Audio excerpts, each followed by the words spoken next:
Okay, so this is a quick how-to video on how the students can get to Envision EasyBridge, which is our math program. So just like before, the first thing that you want to do is that you want to go to Ontario Local Schools. You can do that by just putting it in a Google search, or if you could add it at the top, that would be even better for them. And once you're on that home page, you just want to hover over that student, and they need to click on Envision EasyBridge. It does not say math on it.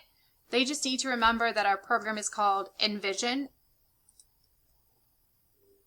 And then once you're on there, I'm going to click on my account because my kids aren't set up yet, but if they're logged in, it should take them directly there, or it will prompt them like this one does. So once they click on theirs and approve the password, theirs will not look like that. Theirs will look like, theirs will look a little bit different than mine, but it will pull up a screen with these three things on it. Of course, they will only have this math here. And again, it looks a lot different than mine. Unfortunately, I don't have a student account right now that is activated that we can look at. But again, that's the step to get to Envision EasyBridge.